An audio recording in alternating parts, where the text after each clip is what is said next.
I also want to thank you all for being here in the Zoom room with me. Thanks so much. We're gonna have fun today. So I just want to go over how I thought it would be cool to do this webinar and kind of break it into a couple of parts. So I want to talk about the story of how I got into regenerative agriculture, how I found it, and then also my past work and lessons learned, and now my current work and my current passion. And at that point, I'm going to pause for any questions or comments. And then I want to go into bigger picture ideas and some ponderings that I'm having, kind of get a take from anybody who wants to engage with that and see what you all think. And then I want to hear from the audience, anything you feel moved to share with how you got into regenerative agriculture, any struggles you're having or successes, anything like that. I think these moments of storytelling, I think, are so, so important and have the power to really move all of us forward together. And then at the very end, I want to leave a few minutes to share some powerful words from Clarissa Pinkola Estes as well. So part one, how I got into regenerative agriculture. Actually, I'll just go back to when I was age 4. It kind of helps explain kind of my whole life path. But my uncle was fishing on this really cute little pond near where I grew up in Southwest Colorado. And he had one of those tubs of worms that have, the soil in them and everything. And at one point he wasn't looking, and I thought, these worms, they need to be released. So I grabbed the bucket and I ran over and I released them somewhere out in the forest. And I came back and he's like, Mandy, where are my worms? And I was like, well, they're free now. And that basically kind of set me up for my whole life path. I've always been so wanting to help the environment and animals, and every speech or anything I ever did in school was based on that. I ended up getting my degree in college in sociology and environmental affairs. And what's cool about that is my degree actually found me. I wasn't really aiming for any degree in particular. I was just taking classes I thought were interesting. And so into my junior year, I went to my career counselor and I was like, what degree am I going to get? And she's like, what? And she said, well, let me look at your transcripts. And she was like, it looks like sociology and environmental affairs. And I was like, perfect. That's what I love studying. And at the end of my senior year, I wrote a paper on biodynamic farming and winemaking. And that was the first time in my life I had found something so amazing in terms of how it connected with nature and the phases of the moon. And it just felt like there was this really beautiful interconnection that I had not ever found before. Didn't even know there was anything like it. But it was kind of this like one-time thing in my life. And then I kind of went back to normal life. That was like my mid-20s. And then in my early 30s, I started watching some documentaries. Some of the big ones at that time were Forks Over Knives, Cowspiracy. I watched The Human Experiment. That one really got me going on pulling all of the toxic household cleaning supplies and body care products out of my cupboards and replacing those. So documentaries can be really powerful. They're storytelling tools. And one that really impacted me was Food Inc. After that, I decided I can't be involved in the industrial meat system anymore. It was kind of like all of my life, I'd kind of known something wasn't quite right, but I didn't really know what. I didn't know there were other alternatives. It was just kind of being in that mode of living in modern society. And so once I decided, well, I can't be involved in that anymore, my husband and I both decided to go vegetarian with the goal of being vegan. I know a lot of people go down that path. And so for us, it was like the first 2 weeks, we actually did great. It was almost like a cleanse. We felt really good. And then right at the beginning of that third week, both of us just crashed. Our energy was in the tank, and it was just like, this isn't going to work. I don't feel good. I was a personal trainer at the time. I couldn't get through my classes well of teaching people. And so I thought, okay, if we're going to go back to meat eating, I need to know where it comes from. I need to know the farmer, know the rancher. So I started really looking into this. At that time, we lived in Littleton near Denver. And so I was looking all over the Front Range, and there are amazing farmers and ranchers up there doing amazing stuff. And so we started sourcing locally. And I thought, all right, my new passion, I'm going to start an LLC. So I had this for-profit business that I started in late 2015 called Tribe Green Rising. And my whole point with that was to help people source organic, local, non-toxic, sustainable food product services. So I went on that for about 1.5 years. And then about mid 2017, I was down in Durango, Colorado, which is where I live now. And I was going on a tour at the James Ranch, which is an amazing regenerative ranch just north of Durango. I'm sure a lot of you have heard of it. They've been around since the 60s. They started doing regenerative agriculture in the 90s. And I was going on a tour led by Dave James. And I was walking with him up to the tractor and trailer that we're getting on to go around the ranch. And I was telling him all my excitement. I was like, I'm starting this business.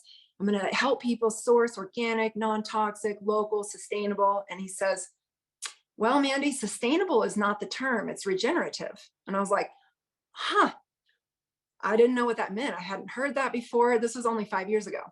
And so I was like, all right, so we get on the tour. I was completely enthralled with everything he was describing. It was amazing. It was holistic. It was interconnected with nature. And it felt very much like when I had found biodynamic farming. So this is my second time in my life that I was like, ooh, there's this amazing thing that's, interconnection with nature and with each other and relationships and soil health and all of these things. So I went home back to the Front Range at that time, and I started trying to find what I could on regenerative ag. And even 5 years ago, there wasn't that much.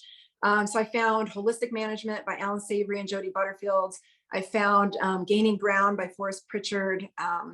Folks, This Ain't Normal by Joel Salatin. A lot of really cool books that really helped me dive in and wrap my head around this. And so, the more I took that in and the more I really embodied and really had that kind of feeling of that aha, like, wow, this is really it. That's what I wanted to teach on. So I started gathering community around this. I started doing talks and presentations, webinars, all this kind of stuff. And what I was doing, I did this for about 3 years, all the way up until COVID. I was doing about 45-minute talks that were diving into the history of how we got here and scientific facts and sociological, psychological aspects of this thing. I mean, it was so much information. And I would literally see people just kind of get overwhelmed and glaze over. And I couldn't really accept that was a thing. I was like, well, they have to know all this information. So I'm just going to keep going. And, when COVID hit, it gave me a chance to kind of reflect and really think about, if I really want this movement to happen, what should I do? What should I change? And so it was actually a really needed pause for me. And then it was about, mid 2020, my husband and I went on the road. I was just kind of reflecting on everything, and we ended up moving to Durango in 2022, so this year. And earlier this year, I started chatting with the folks at the James Ranch about how can we really get people to understand and really feel regenerative agriculture. And, I think a lot of people think, ranches and farms like that, they're doing organic, grass-fed, beef or whatever, veggies. And it's like, whoa, it's so much more than that. And how do we get people to really see that? And so I came up with this idea of doing more of a storytelling art version with digestible scientific facts and did you knows, just to try to basically, in my way of viewing it, is to pull people down the regenerative rabbit hole. It was like, let me lead you in with some of these cool ideas we have. So we're doing these big storyboards. So they're like huge panels. One that we just printed is a 4 foot by 4 foot. And if you've been to the James Ranch, you walk up to the market and there's a whole external wall that you walk down, and then you take a right. And then there's another wall right before you get up to the order counter. And this is something that can be customized for any ranch, whether it's on a website or at your actual farm or ranch. But I'm wanting to help farms and ranches be able to really explain, what it is that they do and the meaning. So anyway, when you get up to the market, you'll see an intro panel. We're still formulating all of this. And then I've chosen to do beneficial animal impact, soil, water, and atmosphere. And we've chosen characters that are going to represent each one of those and then tell the story of regenerative agriculture from their perspective. So we have a dairy cow, and if you have a bison ranch, it can be a bison, but the dairy cow is going to be telling the story of her beneficial impact on the land when she's moved the way that nature intended. She'll be telling that story. We have a dung beetle telling the story of soil health. We have mycorrhizal fungi as a cute little character telling the story of water and how the whole relationship of mycorrhizal fungi with root systems helps to create soil aggregates, which help create porosity in the soil, which can hold more water. We have we have a bee telling the story of how her plant and flower friends pull down carbon from the atmosphere and sequester it, and how they also release water vapor and help to seed the local rainfall, the small water cycle in your local watershed, and how that actually helps to balance the whole hydrologic cycle, like across the globe. And then it's once we, and actually, if you could share that one about, that's the panel with the cattle in the middle. We're going to do a screen share so you can see this one. So this was the first one we just printed. And this one is going to be, you have all of these things coming together. I wanted to show how all of those characters are all working together and all of their impact and all the amazing things happening on the land. So you'll actually see the mycorrhizal fungi hugging the tree root. You'll see the dairy cow with her herd. We've got a dung beetle who's bringing down the dung into the soil. There's this cute little zoom in that we have on there that's showing these microbes with like a bib and a fork and a knife that are all excited about their meal that's coming. We've got a couple of bees in the upper left-hand corner that are showing the carbon drawdown and sequestration, that are showing the water vapor release from the leaves. It's super cute. And so we're just getting ready to install it at the James Ranch this week, but the people who have seen it have just loved it. And it's so cool because they get pulled into it. You know, I've gotten the privilege of partnering with a local artist here in Durango, a graphic designer and a sign printer. And I'm just so grateful because it's really like this vision is coming to life and people are loving it. So, and then I don't know if you were able to share that panel or not, but if we're not able to show those today, we can add that into the email tonight. But anyway, and then we have another panel that's a gratitude panel. So it's basically showing the, you know, the whole scene of these characters from their back. Actually, are we able to show that? I actually have the art right here if we're not able to. I don't know if maybe it doesn't work for you to answer me right now. Are you talking about the first line? Yeah, well, the first one was the one with the little circles around it with the dairy cows in the middle. Were you able to share that one? Yeah. Okay. It didn't come up on my screen, so I didn't know. I will share now. Okay. Hold on. Thank you everyone for bearing with me. And now you get to see my exciting non-webinar related stuff.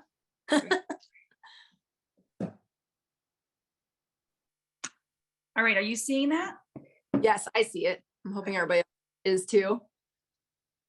So yeah, so you'll see, so we have these little kind of fact boxes. They have these little did you know facts in there, some different explanations, but we're trying to keep it really simple. So that was going from my lessons learned when I was doing all of my huge in-depth talks to how do we really boil this down to what we really want people to understand, like what are the really foundational pieces to get people to kind of come to that place of like, wow.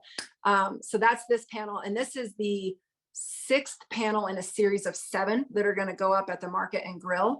And then that next panel, do you have that one that has the backs of them? So this is our gratitude panel that will be right before the menu, before you go up to order. So this is just wanting people to kind of have that sense, you know, that more of that visceral emotional response of like, wow, this is amazing. I'm supporting something amazing. I'm part of something amazing. And just kind of that feel good thing. So they're all looking up at the Milky Way. And if you know this fact about dung beetles, they actually navigate by the Milky Way. At least some of them do when they roll the dung balls. So it's kind of fun because the dung beetle in there is pointing up at the Milky Way. So anyway, and then you'll see the little mycorrhizal fungi down there underneath the root. So it's a fun little scene of gratitude. Yeah, so that's what we're working on, and it's really exciting because I think it has the potential to get to more people in a different format. And we're also doing a self-guided tour that's going to go out around there, you know, over to the dairy barn and down by the gardens and stuff. And we're going to have one of the panels out there too, the one that she previously showed, and that's going to have a couple of explanatory panels on the sides that do like a overview of regenerative agriculture, and then an overview of what the impact that ruminant animals have when they're moved in terms of like the electric fencing, basically mimicking predators out in the wild. So yeah, I think it's gonna be really cool. So anyway, I also do talks to help deepen people's understanding and excitement about this as well, and can use the panels to do that. So at this point, I'll just pause and see if anybody has any comments or questions.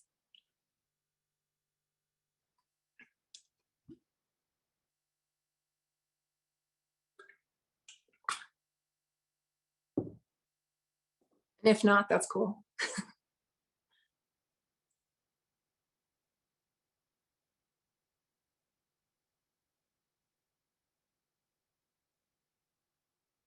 Anything coming in?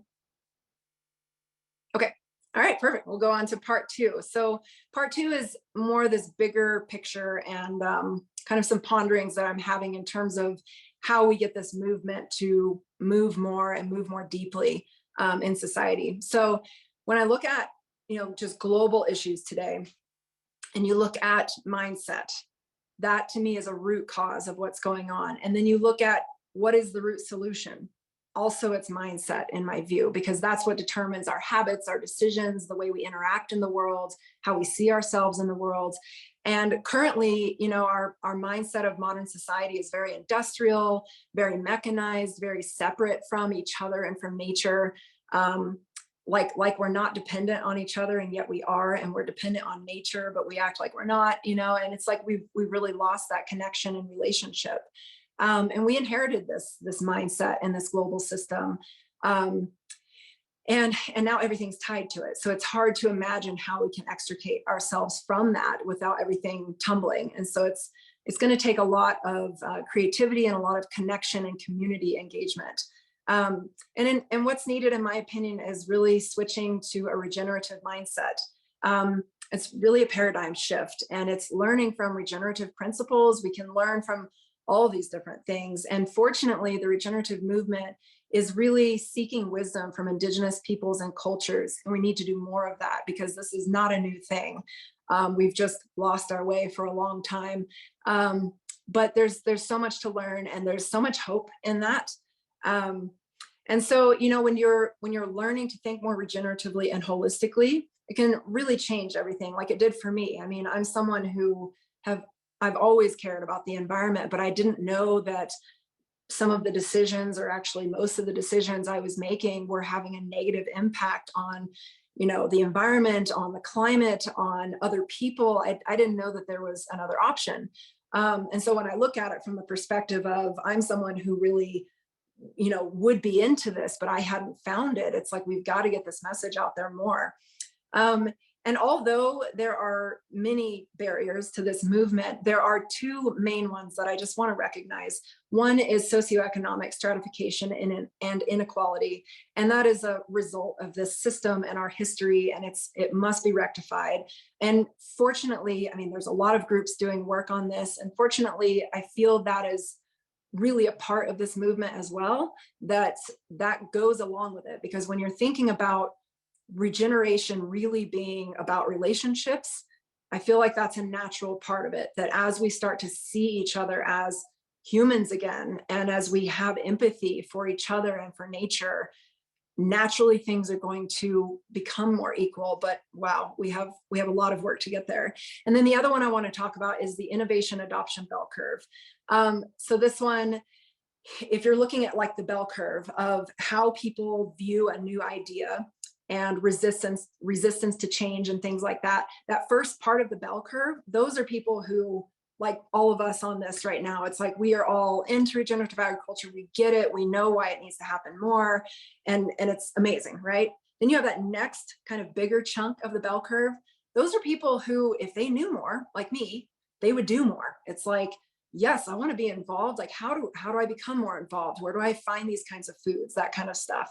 That next chunk of the bell curve, those are people who, they might dabble, here and there. And then that last part, they're not going to change unless there's no other option, right? And fortunately, we don't need everyone. There is a tipping point somewhere. And this movement is really gaining traction. And so that gives me a lot of hope, because fortunately, we don't have to get everyone to understand and to buy into this. Well, buy-in is not really a word I want to use, but really get involved.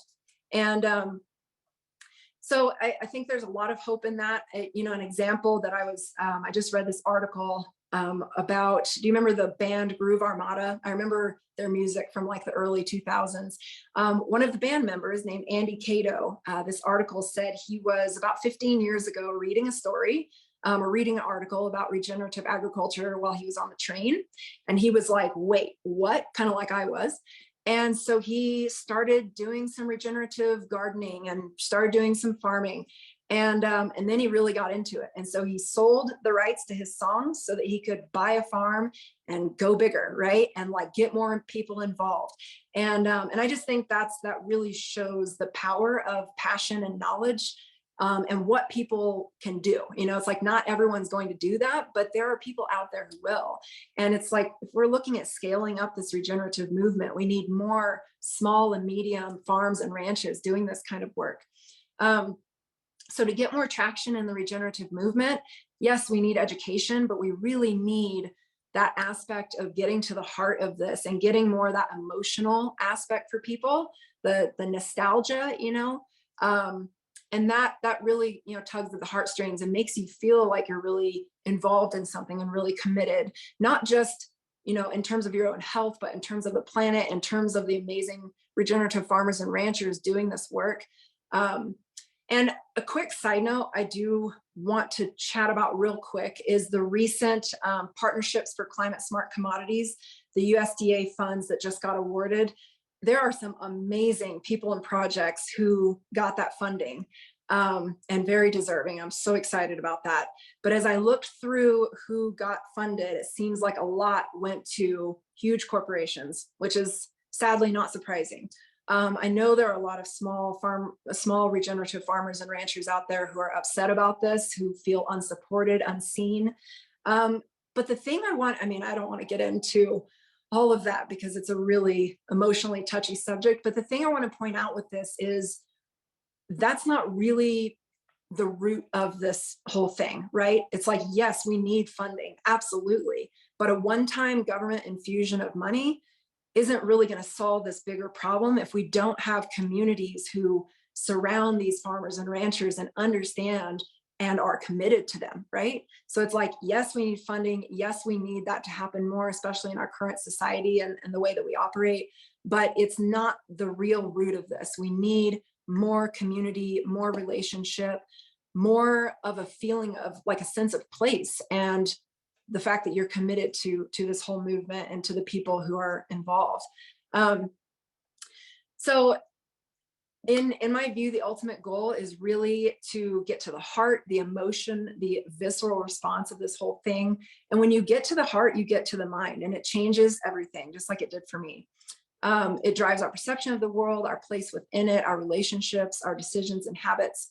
And, you know, when you look at history, the most powerful and meaningful movements happen because of passionate grassroots community, collective action, like fighting for what is good and what is right. And what's really cool is our superpowers as humans are cooperation and collaboration. And it's like, the more we use that, the more we do that, the stronger it gets. Because, you know, I'm sure everyone knows what I'm saying when you go to a conference, like the Amazing Regenerate conference that's coming up, there's something there. It's intangible, but you can feel it. There's this aspect of connection and warmth when you're talking with someone on a level that's more deep and you're getting a sense of what that person has been through and what their story is and where things are going, and you feel connected and like you're in something together. There's massive power in that. And, you know, cooperation is really the driving force of nature. It's not competition, as previously thought. Just look at all that we're learning with root systems and all of the communication and nutrients transferred and water transferred, they share, you know? And so when we're in cooperation and in collaboration with one another, we can do amazing things.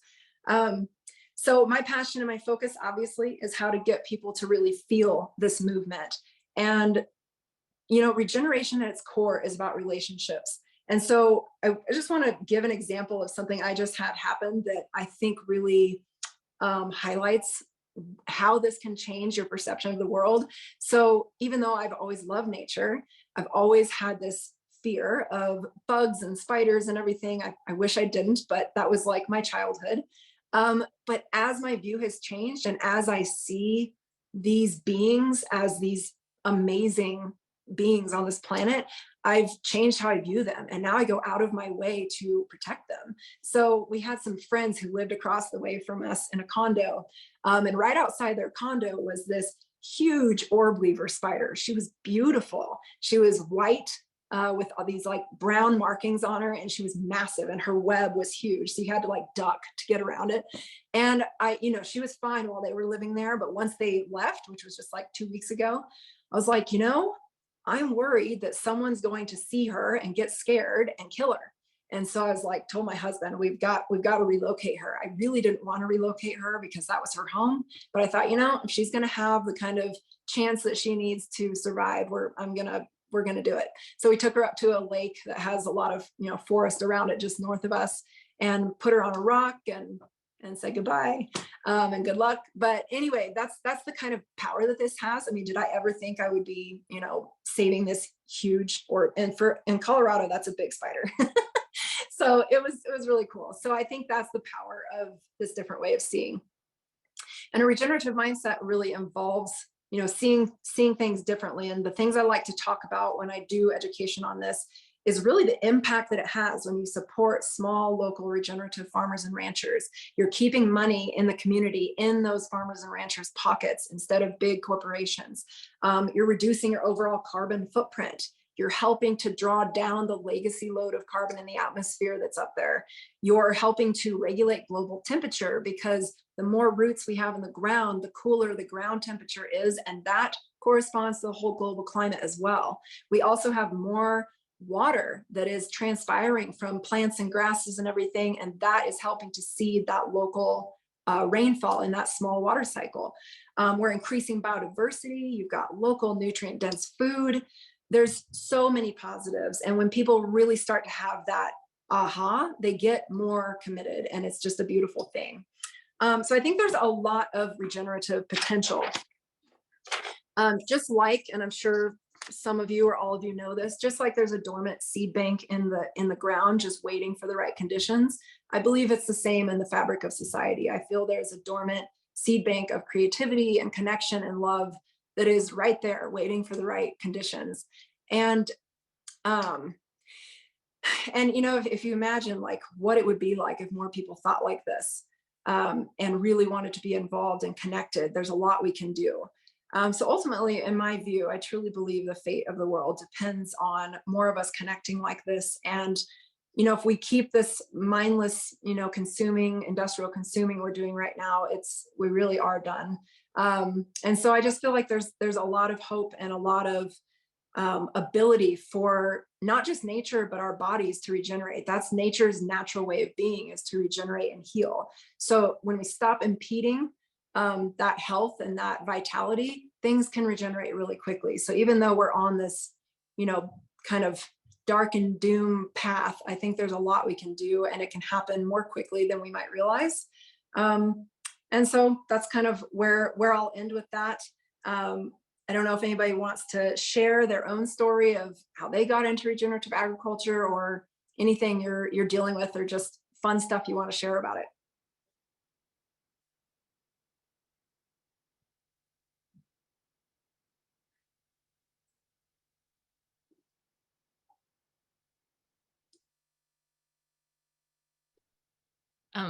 I can start with a question. Yeah. Yeah, I'm not a producer, but just in talking about the work I do, I find sometimes like you bring up a cow and people get super like, that's not the answer. And I feel like a lot of times I try to like support with articles or movies, or, all the things I know and seen over the years, but it's met with like still a lot of, I don't know, like animosity. Like, do you have any suggestions of how to really support your viewpoint without just sounding like you're spewing back data or whatever it might be? Yeah, well, when you talk about that, I think of the huge vegan movement that's happening, and cows are bad, right?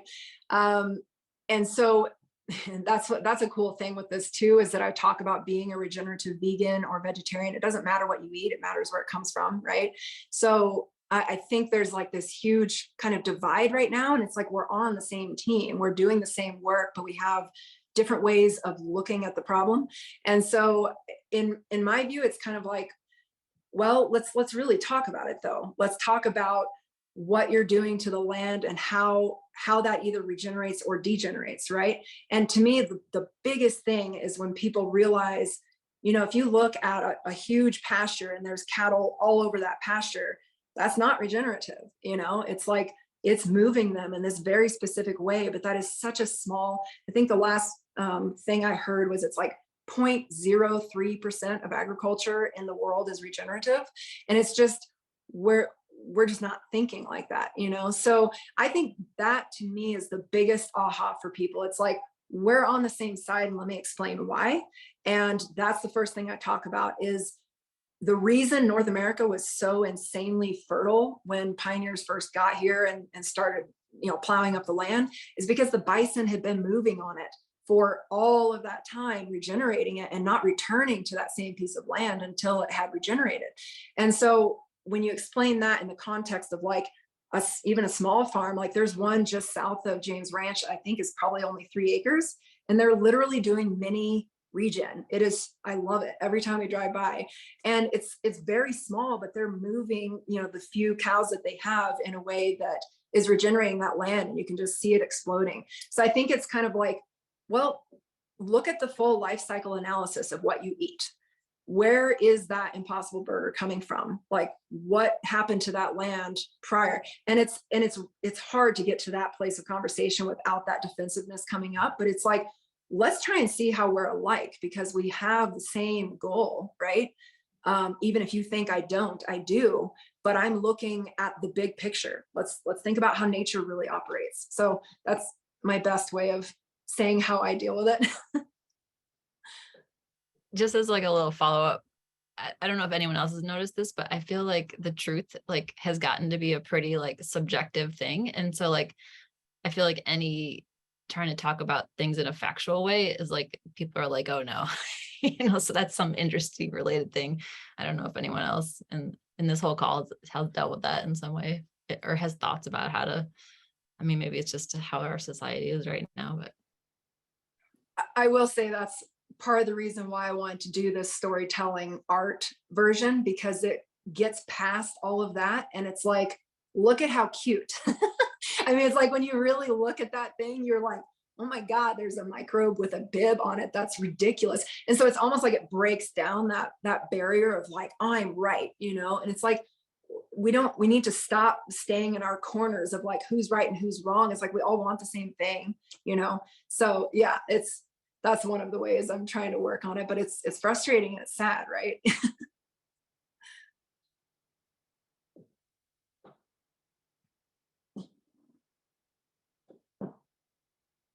Anybody else want to share?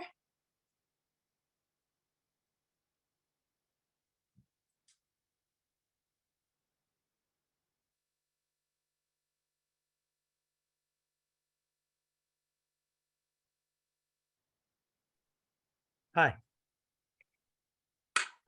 Okay. Well, thank you for everything you've been saying. It's very inspiring. And for example, regenerative agriculture. I'm studying in Brazil, and I'm from Chile, and I'm in the US currently in the Oregon State University trying to study regenerative agriculture. That's what I'm here because regenerative agriculture. I mean, like the name, it's not very well spread in South America as it is in here, for example.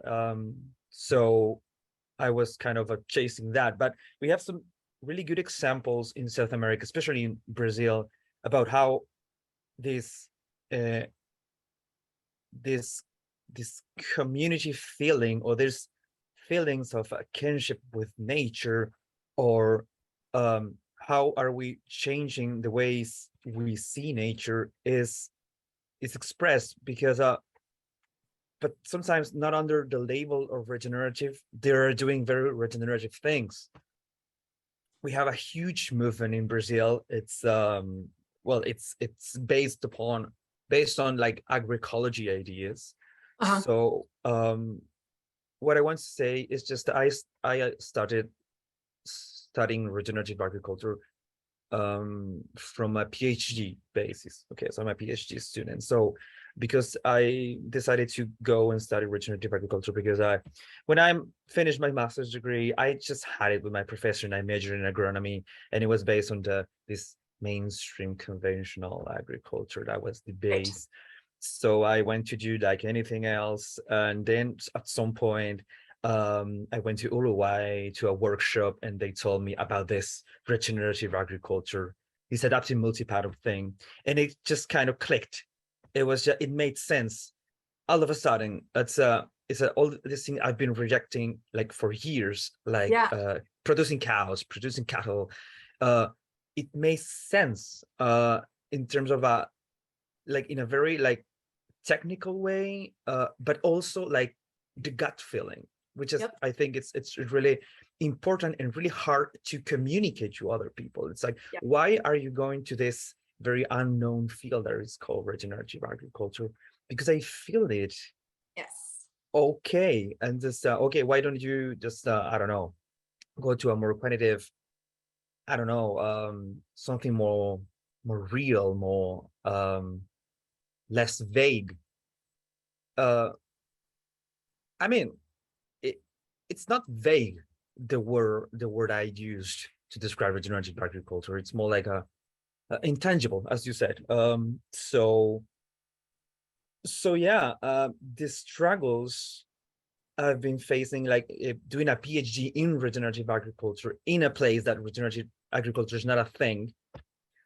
It's that they encourage me like a lot. For example, that's not a problem. My supervisor, he's just been great, but they are constantly asking me, what is regenerative agriculture? We have to define it in order to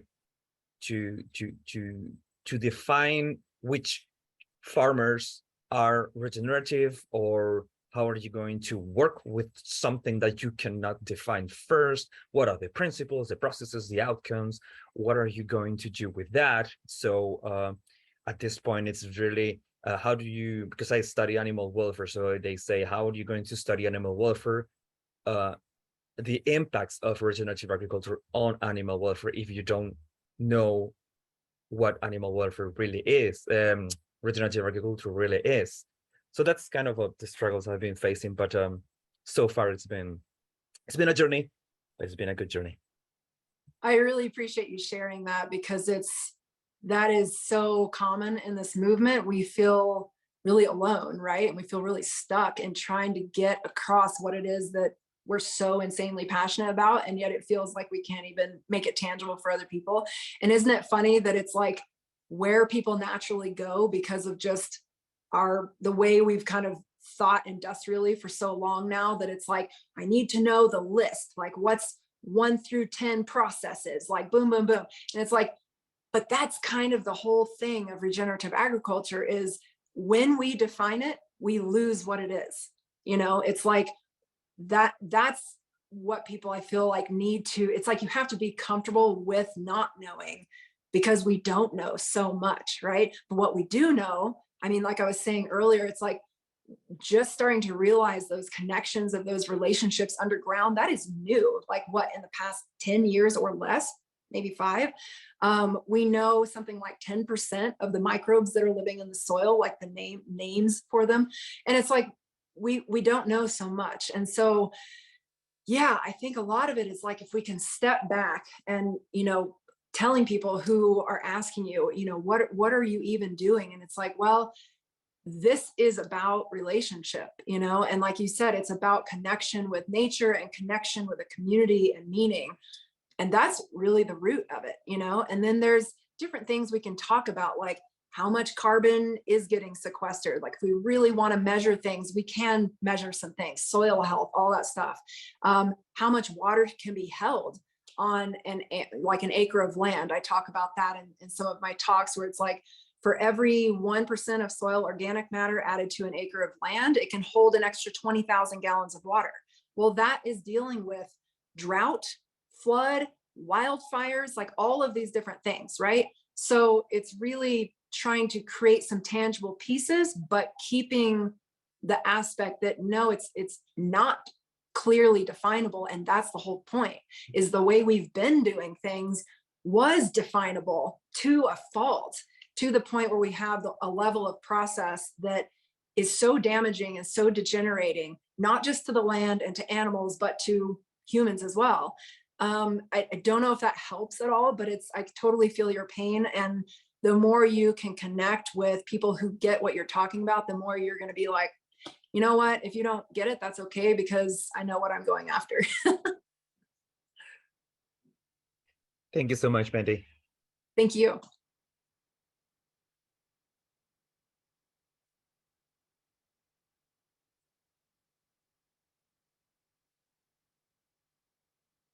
I think I just saw a comment from Randy. Randy said we ended up at the same place of it's not a checklist, it's a connection to the land and people that is constantly in progress. And BR said, for the longest time, my 3 best friends have been the ladybug, earthworm, and honeybee. That was my earliest introduction to regenerative agriculture as a kid growing up in Southern Africa. That's awesome. I love it.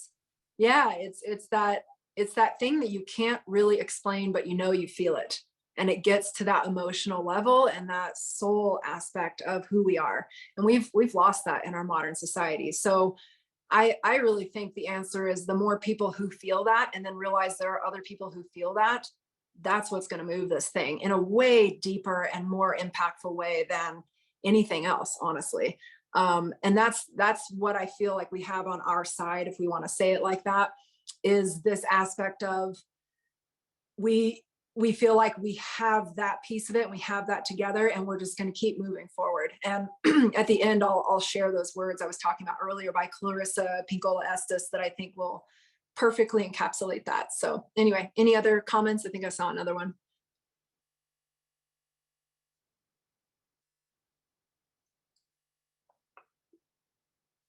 It looks like BR would love to get a copy of the book for our library here on their land.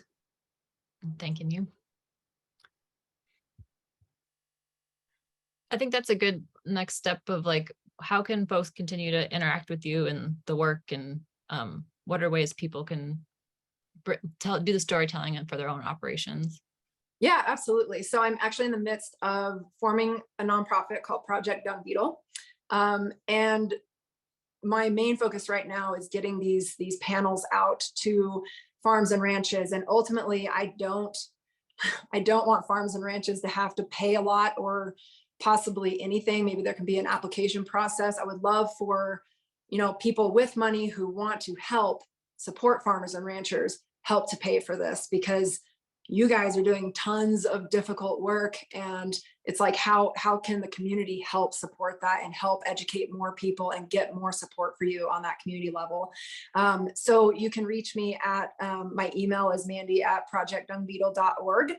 And that I am in the very early stages of getting all of that set up. So I will be figuring that out, but that I'm in that process with James Ranch of finishing up this whole series that we're doing. And we've only got those 2 panels right now, and we're working on the next 5. And then that installation will go in. And so I'll have something ready. And I do have that amazing artist. Her name is Mickey Harder here in Durango. She wants to be my illustrator. So if you're like, well, I don't have cattle, I have sheep. Great. We'll add in a sheep. We'll do a new sheep, panel with sheep in the middle. Anything that can help, because I know the struggle of getting people to to really get this and to really feel what you're doing. Does that help answer?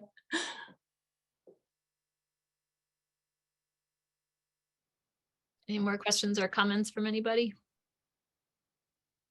Oh, I'm also, I would love to do talks for anybody too, to help, if you have people who want to know more about what you do, if there's a way I can help by doing education on that. I did one just earlier this month that was super cool. I kept it to like 12 or 15 minutes. And I got so many questions at the end of it. It turned into like a 45-minute thing. And it was super fun. Everybody's like having fun and asking questions. And we're getting through some tough questions that are out there, like the issue with, but cattle are bad, that kind of thing. And it ended up being a really good, positive thing. So I just want to throw that out there. Cool. We've got a question on the phone. That person wants to go ahead.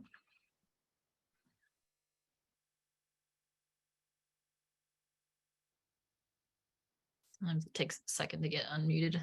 No worries. Okay. Sorry. Good morning. Thank Morning. you for the information you are presenting. One of the things that I would like to suggest perhaps is I live in the Four Corners region of the Navajo Nation, Mhm. and our healthy soil is not rich and brown. Right. So maybe you could diversify the illustrations of what a quote unquote healthy environment looks like. I think that would be really beneficial because, it kind of helps. My soil will never be the color of brown, a deep, rich brown, like, what I'm talking about. So I think that's kind of interesting to incorporate. And then also I think, I'm not 100% sure here, but didn't regenerative agriculture start in Africa? Is that its origins? Because, if you're going to be an effective storyteller, you kind of need to tell the origin of where a practice started from. That's just from an indigenous point of view because I'm Diné. So I think, I don't know where it originated from, but I think the modern day practice of regenerative agriculture might have started in Africa. That might benefit the young man from Brazil who's doing his PhD on this. And but thank you very much. It sounds really interesting. I did eat at the James Ranch restaurant this summer in June. I think I might have seen a panel there. I'm not 100% sure. Might have Was seen it one. up in June? No, not yet. We're just Okay. getting a couple of them installed this week. Yeah. Oh, okay. All right. Well, thank you. That's all. Thank you. Yeah, so as far as I know, in terms of the terminology of regenerative agriculture, from what I know, I think it was it J.I. Rodale who coined the term? But that's kind of the issue again with that whole defining aspect. It's like, this is not where regenerative agriculture began. There are deep indigenous roots of regenerative agriculture. It's just that now we're terming it regenerative agriculture. And so I think there are so many practices across the world that really embody regenerative agriculture. But yeah, if we're really looking for where it began, we'd have to do some digging. But that's something I always want to make sure to get across is this is not a new thing. This has been going on for so long. We interrupted it with this whole industrialization process that really ramped up in the mid 1800s. And then, gosh, GMOs got introduced in the mid 90s. I mean, it's pretty recent that we've really gone down this more mechanized industrial path. And so I absolutely appreciate what you're saying. And then as far as landscape, yeah, so that is what it looks like at the James Ranch. But I will say there was a documentary I watched this past summer called To Which We Belong. It's recently been released, I want to say maybe on Netflix. I can't remember. But if you look up To Which We Belong, James Ranch is actually highlighted in that documentary. It's really interesting. And there was a part in there where they showed in Africa where there was only 20% ground cover. It was completely desertified.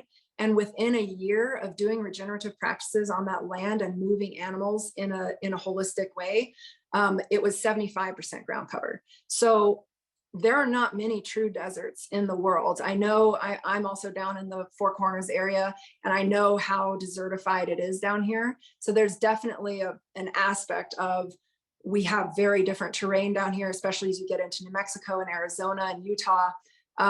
California, Nevada, but there are regenerative things we can do, and you can increase soil health and even get some of that, more rich, carbon-rich soil. I would have to do more research on that, but I do think there's a lot we can do to help increase, water holding capacity of land, soil health in general, all that kind of stuff. One of the things I recently read is that they just just moving cattle and having them impact the land for just a little bit and then moving them on because there's nothing to even eat there, it regenerates. Because like I was saying earlier, there's a dormant seed bank in the land that is waiting for those correct conditions, right? So anyway, just something I threw out there. Thank you for your comments. I think I just saw another comment come in. Just a little bit of a follow-up of the last question about the origins of the term regenerative. From what I read, yes, I think the first one in coining the term was the Rodale Institute, but there's an important nucleus of holistic management that was born in Zimbabwe, in the African Center of Holistic Management in 1992, and it was co-founded by Alan Savory. So there are exactly that. There are some very interesting storytellings that can be dragged from that experience as well.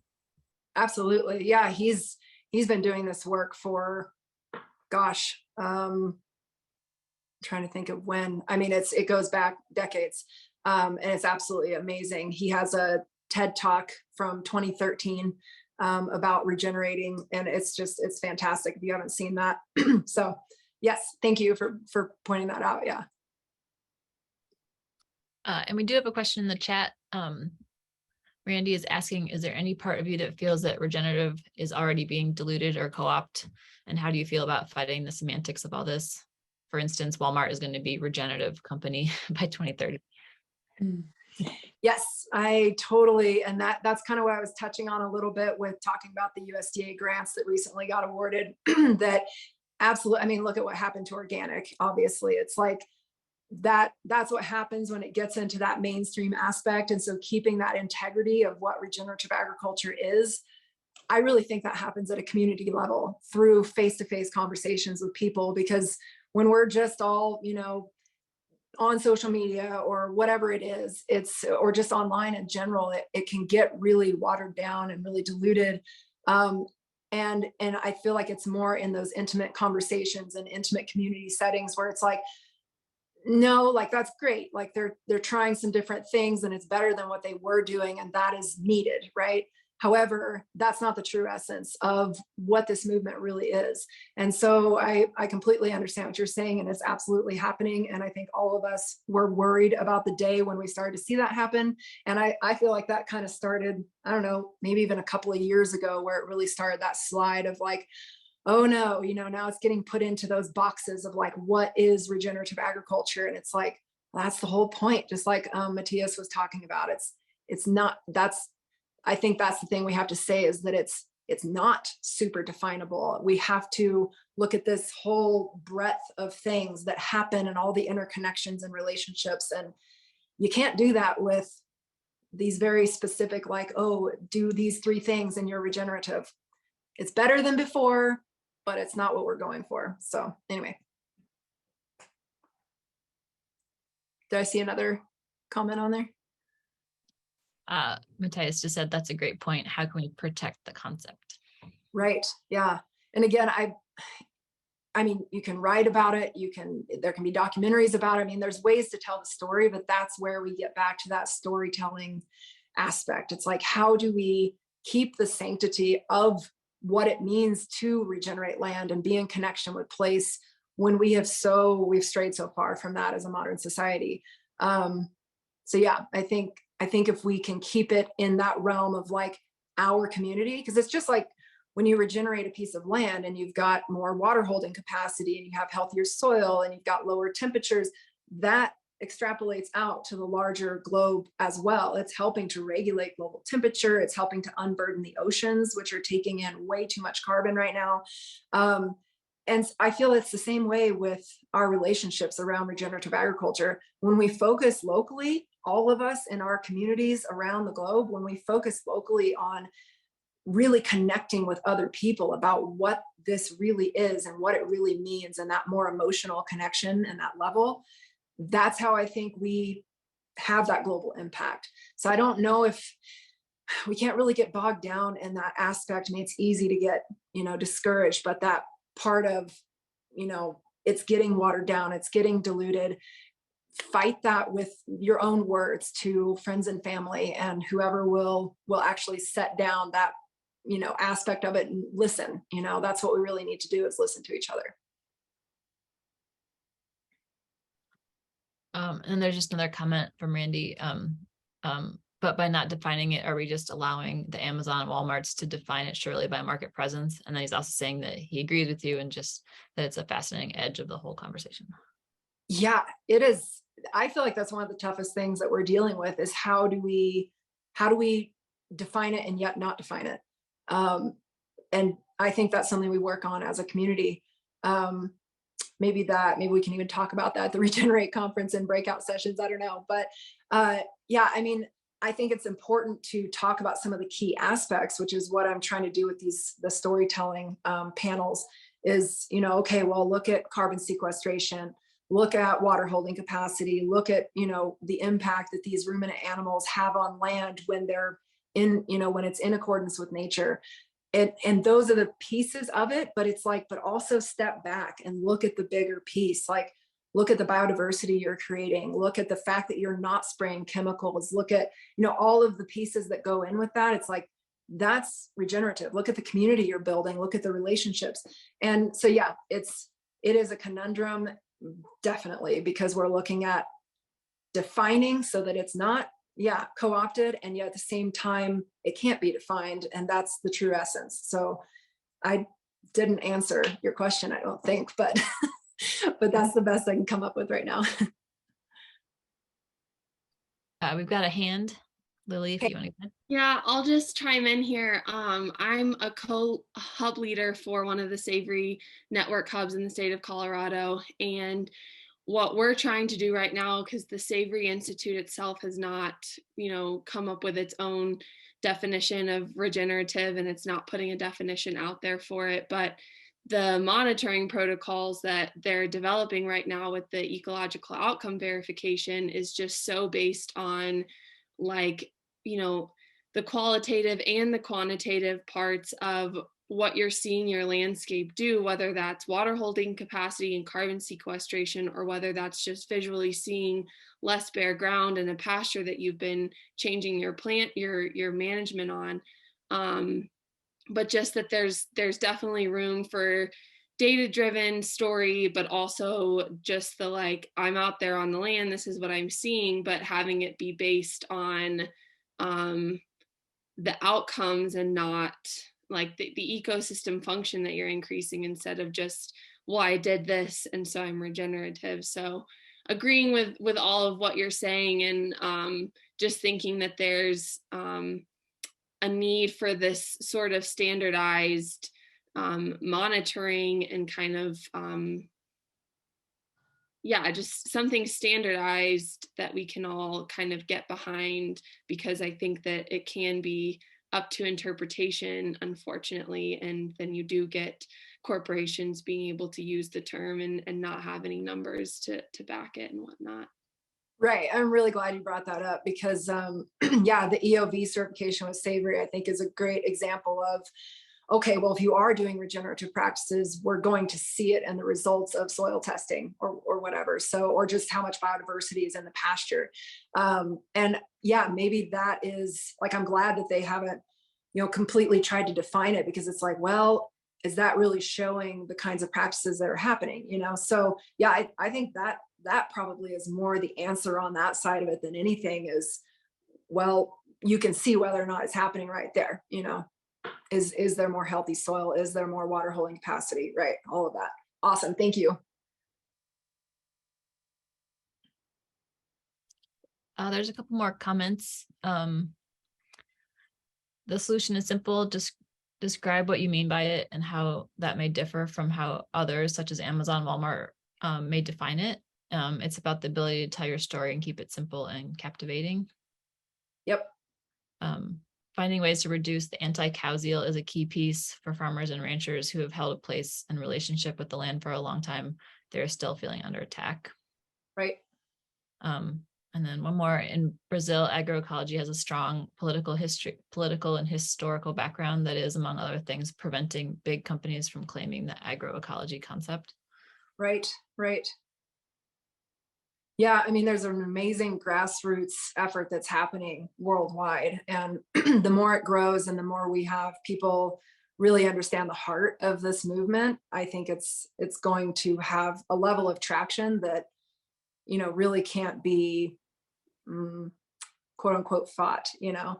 And that's the hope that I do have. It's like there's so much bearing down in terms of, you know, discouraging aspects of everything that's going on, but there's so much good.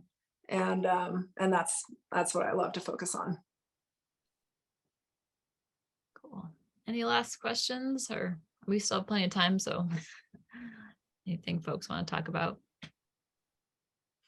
I do want to say, in terms of like, you know, it's always hard to get into this conversation with a vegan, but that's a question I get a lot, is how do you talk to a vegan about this? And one of the things is just, you know, if you look at after an industrial harvest, just the amount of death that's on that field because of the machines, you know, and the difference of that with a regenerative pasture, you know, even if you don't eat meat, it's like, if you're getting, you know, fruits and veggies from a place that's doing these regenerative things and protecting biodiversity in the soil and everything like that, you're protecting life in a way that's not happening from the industrial side of stuff.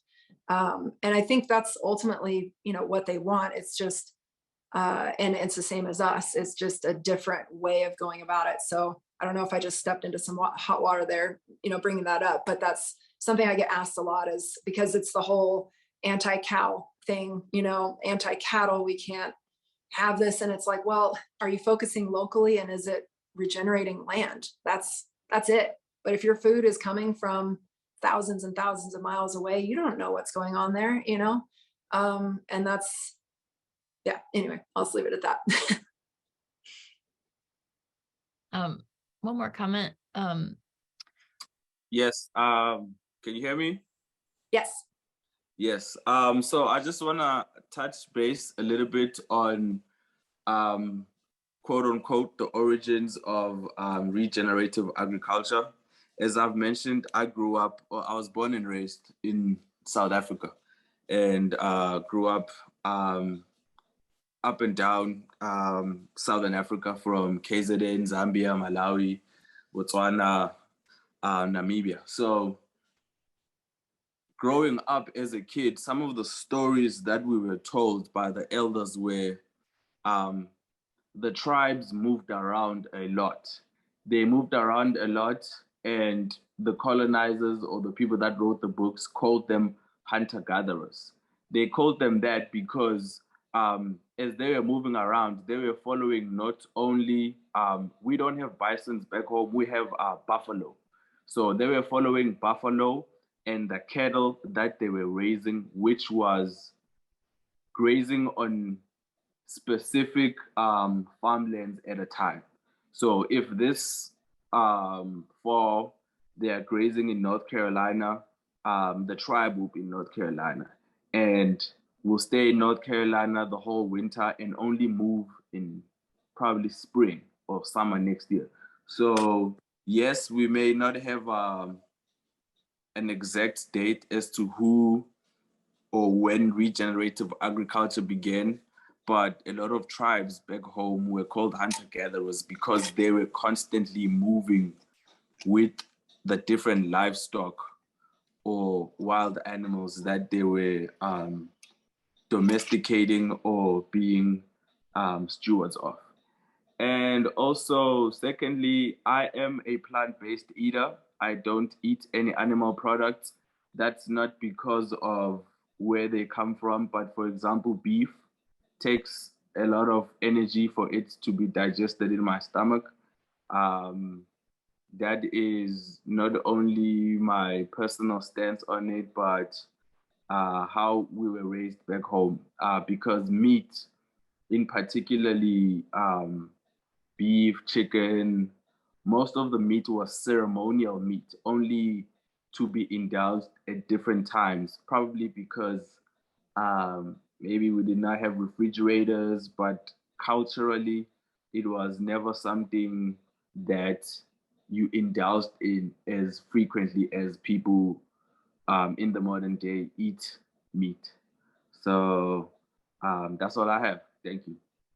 Thank you so much for saying all of that. That really helps to highlight some amazing aspects. And yeah, I'm glad that you brought up the plant-based part, because yeah, it might deal with your culture. It might be a personal choice or both.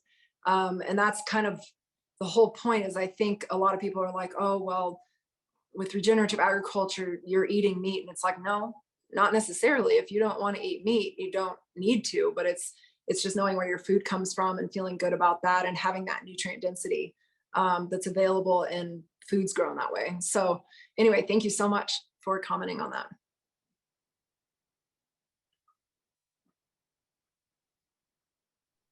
There's some more, there's a couple more questions from Amanda. What would be one of the first things to do to begin to get into this more than what we have done so far? It sounds like she has a ranch in the southern part of the state and run cattle on just over 25,000 acres and would like to utilize pastures better, but mountains. I'm not totally sure what that means, but I'm guessing some weather and extremeness. Right. Yeah. So saying how do you do more on your land, or how do you get more involved with your community in terms of understanding what you're doing? I think she's not able to chime in using, oh, here she is, get more involved in regenerative ranching. So I would say reaching out to different groups to learn more and get more involved in community. I know there's a women in ranching group that would be amazing, and I really think just having that support and those tools, at your disposal to, yeah, how do you do this the way you really want to do it and expand in a way that's manageable. The Regenerate conference coming up, that's going to be an amazing resource for people just to meet more people. So I think it's just getting involved with, nonprofits like Kavira Coalition or Savory Institute or American Grass Fed or Holistic Management International. There's a lot going on out there and a lot of information, and a lot of farms and ranches that are doing awesome stuff. So I think it's just finding your community, finding people you can, get more information from and learn from, if that helps.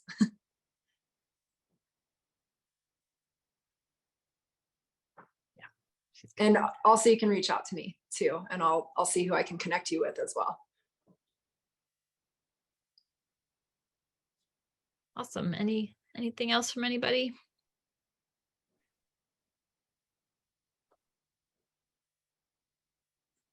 Oh, there's a hand. Go ahead.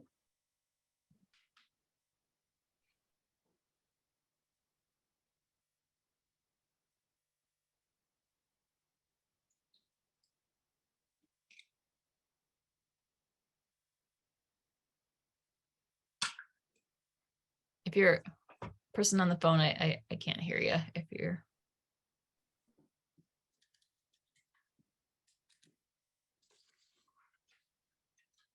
Can you hear me now? Yep, there you are. Oh, okay. I'm sorry. This is Sunny Dooley. I had called in earlier, and I don't think I introduced myself because I was muted. Anyway, this is a far-fetched question that I think would be very interesting to start a conversation around. It's regarding regenerative agriculture, but also at the same time, I almost see a dotted line connection to the many groups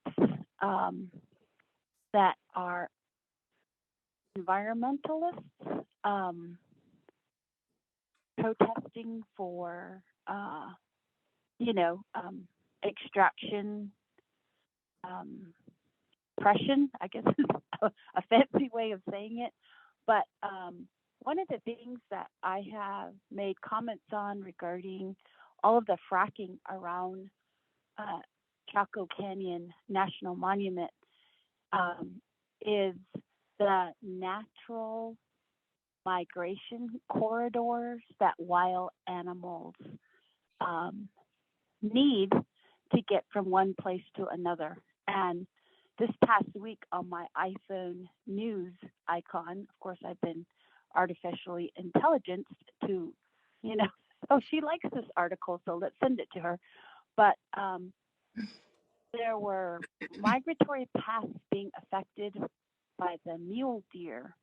I can't remember where. I'm going to say it's a northern state, north of Colorado.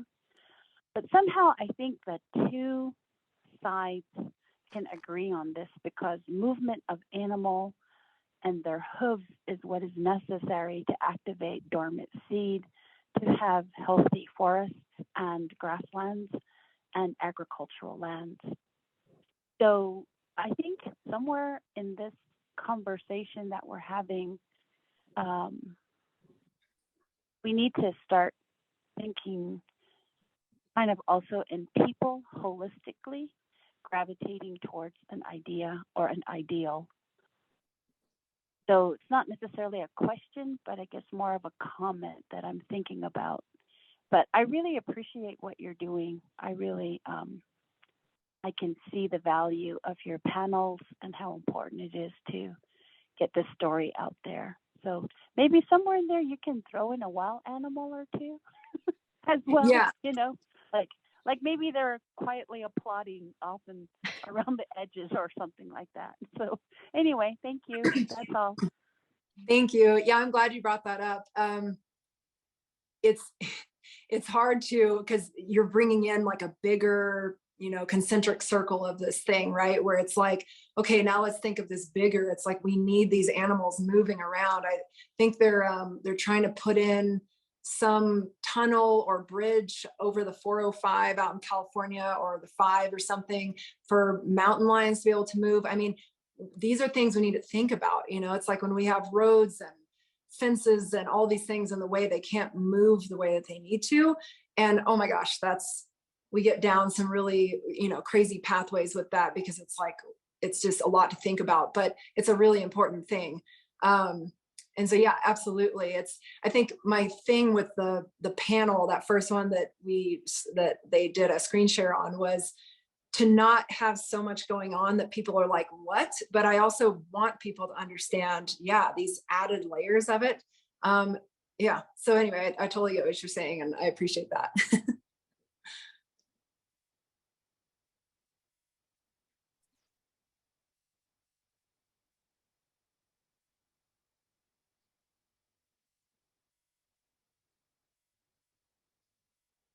All right.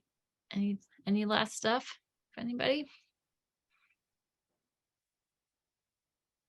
The next rendition of your signs might need to have little like pop open things so that you don't see the deer, then you do see the deer, and you can go through it at different levels. I love it.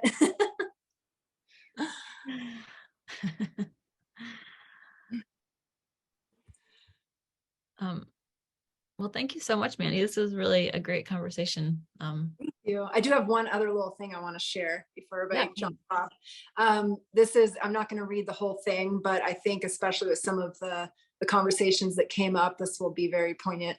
So these are words from Clarissa Pinkola Estes. She wrote Women Who Run with the Wolves.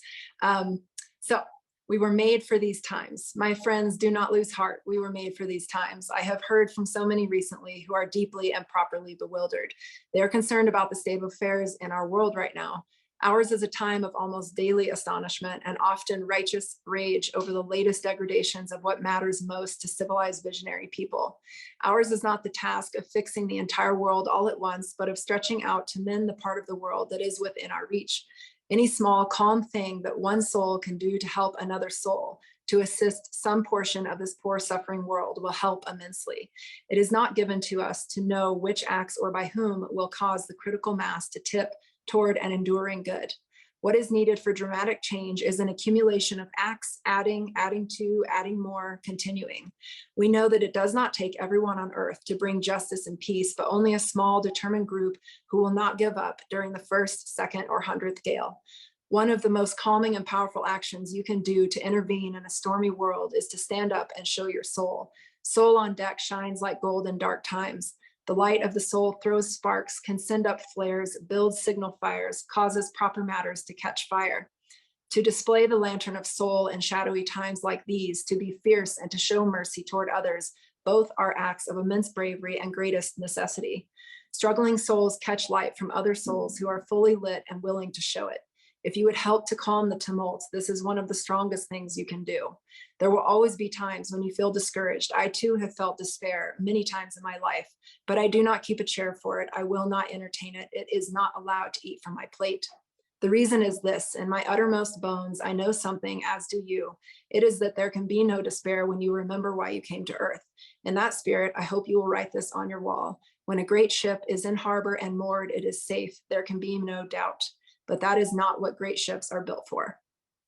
Thank you all so much. I really appreciate it. And I hope to see some or all of you at the Regenerate conference next week.